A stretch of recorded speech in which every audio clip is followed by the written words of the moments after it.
তিনিচুকীয়াতো বিশ্ব পৰিৱেশ দিৱস পালন। বৃহত্তৰ তিনিচুকীয়া সাংবাদিক সন্থা journalist union of Assam Tinsukia জিলা সমিতিৰ যৌথ উদ্যোগত আৰু তিনিচুকীয়া আৰক্ষীৰ সহযোগত বিশ্ব পৰিৱেশ দিৱস উপলক্ষে গছপুলি ৰোপণ কৰা হয়।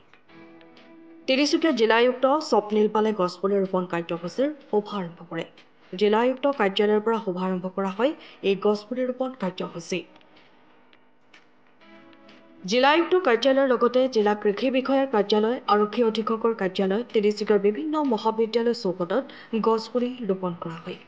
কাৰ্যসূচীত বৃহত্তৰ তিনিচুকীয়া সাংবাদিক সন্থা জাৰ্নেলিষ্ট ইউনিয়ন অৱ আছামৰ সাংবাদিকসকলৰ লগতে আৰক্ষীসকলে সহযোগিতা কৰে।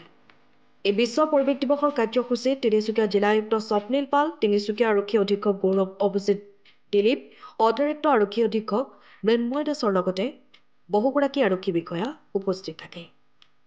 চবতকে প্ৰথম আপোনালোকৰ মাধ্যমত মই তিনিচুকীয়া জিলাবাসী ৰাইজক মোৰ ব্যক্তিগত ফালৰ পৰা আৰু জিলা প্ৰশাসনৰ ফালৰ পৰা বিশ্ব পৰিৱেশ দিৱসৰ মই অভিনন্দন আৰু শুভেচ্ছা জ্ঞাপন কৰিছোঁ।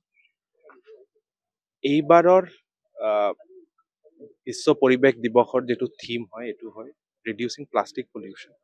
আৰু আমি গম পাওঁ যে প্লাষ্টিকটো কিমান বাঢ়ি গৈছে আৰু প্লাষ্টিকৰ পৰা আমাৰ কি ধৰণৰ প্ৰব্লেম হয়, কি বহুত ড্ৰেইনত আমি চাওঁ কি ড্ৰেইন ব্লকেড হয় আৰু আৰ্বান ফ্লাডিঙৰ ইছ্যু হয়। আৰু প্লাষ্টিক অকল টাউন এৰিয়াতে নহয়, আমাৰ গাঁও এৰিয়াতো আজিকালি প্লাষ্টিকৰ যিটো ইউছেজ বাঢ়িছে।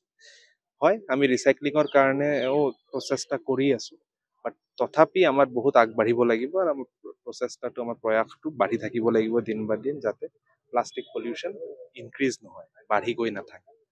দ্বিতীয়তে, আজিৰ দিনটোত আপোনালোকে বৃহত্তৰ তিনিচুকীয়া সাংবাদিক সন্থাই যিটো প্ৰচেষ্টা হাতত লৈছে, এইটো বহুত ডাঙৰ কাম আপোনালোকে হাতত লৈছে। আৰু এই প্ৰচেষ্টাৰ জৰিয়তে অকল আজিৰ দিন বা কালিৰ দিন বা 2 মাহ 3 মাহৰ ইম্পেক্ট নহয়, এই যিটো প্ৰচেষ্টা আপোনালোকে হাতত লৈছে এইটো 20 বছৰ, 30 বছৰ, 50 বছৰ আৰু গোটেই জেনাৰেশ্যন টু জেনাৰেশ্যন এই গছ ৰোপণ কৰিলে আমাৰ এইটোৰ যিটো লাভ হয় এইটো লৈ থাকিব পাৰিব।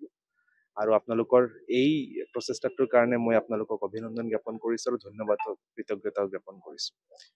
আৰু আজি তিনিচুকীয়া জিলা প্ৰশাসন আৰু বাৰেকুৰি ইক' ডেভেলপমেণ্ট ছ'চাইটিয়ে মিলি পেলাই বাৰেকুৰিতো এটা কাৰ্যসূচী হাতত লৈছে।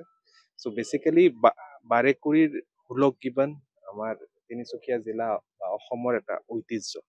চ' এই হুলক গিবনৰ মবিলিটিটো ইনক্ৰিজ কৰাৰ কাৰণে বাৰেকুৰি অঞ্চলক আমি কেনেকুৱা এইটো ওচৰৰ Bherjan, Borajan, Padumoni wild life sanctuary আছে, এইটোৰ লগত কেনেকুৱা কানেক্ট কৰি পেলাই গ্ৰীণ কৰিডৰৰ মাধ্যমত আমি মবিলিটিটো বঢ়াব পাৰোঁ, তাৰ কাৰণে এটা পদক্ষেপ বাৰেকুৰি ইক' ডেভেলপমেণ্ট ছ'চাইটি তিনিচুকীয়া জিলা প্ৰশাসনৰ সহযোগ কৰি আজি হাতত ল'ব। আৰু তাৰ দ্বাৰা মই আশা কৰোঁ কি এনভাইৰনমেণ্ট ফ্ৰেণ্ডলি ছাষ্টেইনেবিলিটিৰ এটা মডেল আমাৰ জিলাৰ পৰা আমি প্ৰেজেণ্ট কৰিব পাৰোঁ।